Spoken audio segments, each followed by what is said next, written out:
Now, when I was a young teacher, fresh out of my first APSI, I showed up to my AP classroom knowing that my students needed to be able to write strong thesis statements. I understood that good theses were the foundation of good arguments, and if my students couldn't write a thesis, they would be unable to argue, and if they couldn't argue, then they would fail my AP class, and then they would drop out of school and go live in a van down by the river. So clearly, there was a lot riding on these thesis statements, but the truth is, my best advice for my students that year was just, write a thesis. It's an argument, just do it. But alas, that was less than what they needed. So I set out to find a better way to teach them how to write historical theses, and in this video I want to show you what I discovered. And by the way, if we haven't met yet, I'm Steve Heimler, and I'm here to serve AP teachers with tactical advice and inspiration to help you conquer those big hairy beasts we call AP history classes. And if that's the kind of thing you're into, then subscribe and come along. Alright, step one, let students see good theses. So what I didn't realize there in my first year is that writing good theses is the superstructure, and without a good foundation, those structures cannot be built. So I realized I needed to go backwards and just show them what a good thesis is. And that's not innovative, that's just true of any endeavor. Like if you want to be a poet, you start by reading good poets. If you want to be a soccer player, you start by watching skillful players. So what I did is I went to the scoring samples the College Board releases each year. And if you don't know where to find those, I've linked them in the description below. Now, if you've never seen them, essentially what they do is give you 3 student-written essays. One that's a perfect score, at least, a very high score, one that's middle of the road, and then one that scores pretty low. Then I extract the theses from these 3 essays and I print them out or I put them on the board along with the prompt that they're addressing. And then we go through them together and I show them why sample 1 is good, why sample 2 is okay, and then why sample 3 is no bueno. However, in order to do that, I've got to help them understand the rules of the game. And I'm always surprised to find out how many teachers resist showing their students the actual rubric by which their theses will be evaluated. And look, I get it. As soon as I stand up and say, "Alright class, now we're going to consider the evaluative criteria by which the College Board scores thesis statements." At that, my students are like,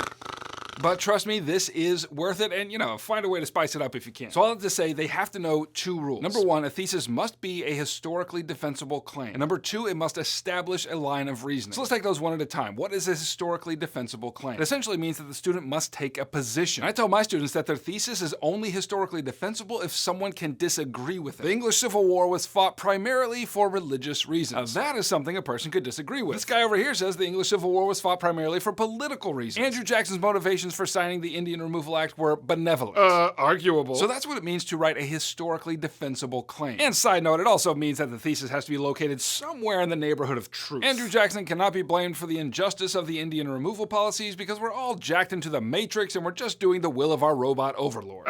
No, that is unarguable. The second rule is that the thesis must establish a line of reasoning. Essentially, that means that the thesis contains specific historical vocabulary which previews the categories of argumentation. Or to put it more simply, to establish a line of reasoning means the student needs to show briefly how they will prove their claim. Now, let me give you an example that I've given the students in my How to Write a DBQ video. The United States developed a national identity to a great extent from 1800 to 1855. Now, that is historically defensible. It does take a position, but it does not establish a line of reasoning. This thesis would not earn the point, but watch what happens when we take that argument and establish a line of reasoning. Despite the exclusion of minorities from the American national identity, the majority of the United States developed a national identity to a great extent as a result of the nationalizing forces after the War of 1812 and the expansion of democracy during the Age of Jackson. Okay, so that's all I want to do in the first step. Give them rules for good theses and show them theses that conform to those rules. I want them to be able to make that connection between the rules and what it looks like for a student to follow those rules. Step 2, pick the best thesis. Now, in the beginning of my teaching career, I would go right from step 1 to having them write their own theses, but later I discovered that an intermediate step really helps solidify the skill. And essentially, the exercise goes like this. So give them a prompt on a topic on which they already have some content knowledge. It's up to you if you want it to be an LEQ prompt or a DBQ prompt, doesn't really matter. If it's a DBQ, then obviously it's going to take them more time because they're going to have to read the documents and interpret the documents, but regardless, just give them a prompt. And then what I would do is write 4 to 6 theses either on the board or on a piece of paper, and I get them in groups and I ask them to tell me which thesis best answers the prompt. I'd have to provide some variety here. One thesis would be true and historically defensible, but have no line of reasoning. Another thesis would be historically defensible, but use categories that didn't support the claim. And ultimately, I'd have 2 theses that could earn the point, one simple and one complex. And before we go to step 3, let me just mention if you need help teaching this kind of thing, I've got a lot of thesis writing exercises in my teacher resource pack, which also includes activities for every unit and every topic of the APUSH and AP World curriculum, and the other courses are currently in development. If that's something you're into, link in the description. Now, I know all this sounds simple, but I cannot tell you how illuminating this exercise can be, because it's inevitable that at least one group is going to get it wrong, and usually more than one group, and each group tends to get it wrong in different ways. And that creates the occasion to have a discussion as to why those theses are insufficient, and I found that conversation pays dividends when we get to step 3, which is write good theses. Now, I found that giving them a formula for thesis writing is incredibly helpful, and I'll give you 2 examples. First is the ever controversial John Irish formula, and